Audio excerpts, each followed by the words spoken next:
Another headshot. Who is master?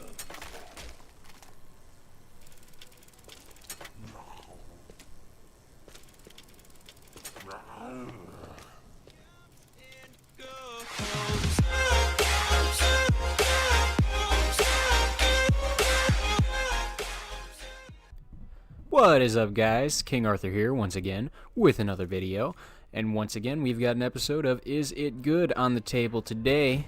Today we'll be asking that question, is it good? But this time, instead of a perk, we're going to be talking about the equipment, the Sentry gun. Now, the Sentry gun's description in game is, it targets and harasses enemies with a barrage of low damage shots. Now, that sounds all simple, fine, and dandy, but we're going to get a little bit in depth with it today to really discern whether this is a good equipment or not.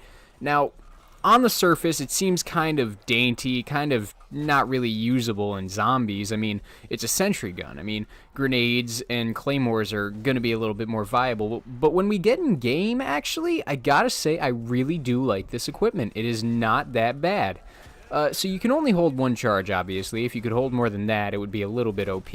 And the recharge time is a bit obnoxious. It is 5 whole minutes for one recharge. And honestly, when you put it down, it only lasts about 12 seconds. I marked it about 10 to 15. I timed it a few times, but it's generally a little bit flaky. It can go anywhere from 10 to 15. I think depending on how many zombies there are in the area and how many it's actually killing, it will explode earlier if there's nothing to shoot at. So keep that in mind.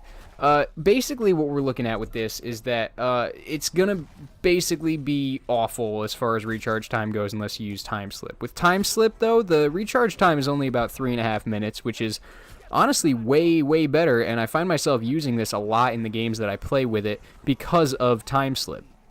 Without time slip, though, it seems almost unbearable, the wait time. It seems like you don't have an equipment at all, because when you use it, you only get that 10 to 15 seconds of actual killing time out of it. So, you know, compared to claymores, compared to grenades and things, you're going to be using this thing a lot less.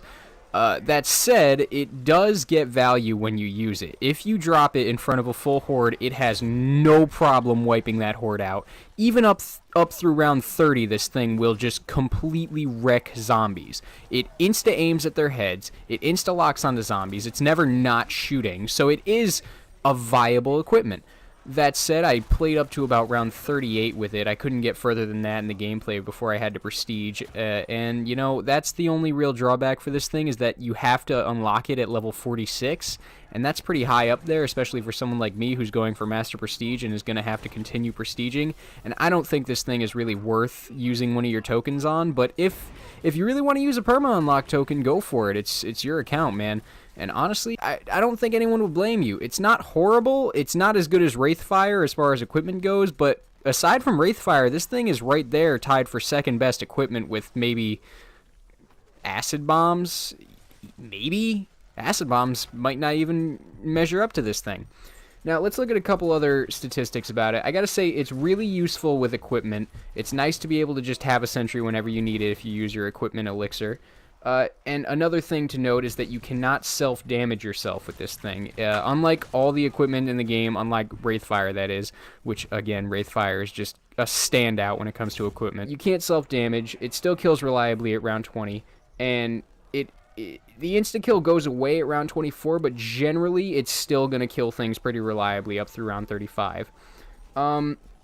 Couple other notes, because I want to make this video quick since we are just reviewing an equipment. It works best down long lines of sight. As you can see here on Mob of the Dead, I was training in this area by the water, and it worked great on that area. It took out whole hordes while I just ran and trained them around, which was really nice. But, you know, I think if you're going to use this, you really need to use it with time slip, because that 5-minute recharge time is just obnoxious, and time slip makes it really manageable with 3.5-minute recharge time, which I think is honestly perfect. It also works really well with Stone Cold Stronghold, but then again, a lot of things in this game do, because Stone Cold is just such a meta perk. But that said, if you're really planning on going for a high round, I think you should still opt for Wraithfire. But, you know, this thing, you can give it a glance if you want to go for a high round. This is not a bad equipment. It is worthy of that spot in second place. Alright, so we're going to give this thing a final score now. I'm going to give this a solid 8 out of 10. This equipment is very strong. It is very viable. and there are very little holes in it. That said, you only get about one, so you have to be wary of that, and you have to use time slip with it. But aside from that, this is one of the best equipments in the game. I definitely recommend it, and yeah.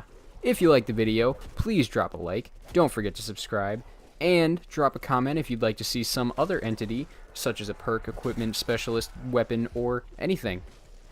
We'll review it. We'll ask, is it good? Alright guys, that's King Arthur signing off. Remember to stay royal. I'll catch y'all next time. Peace out.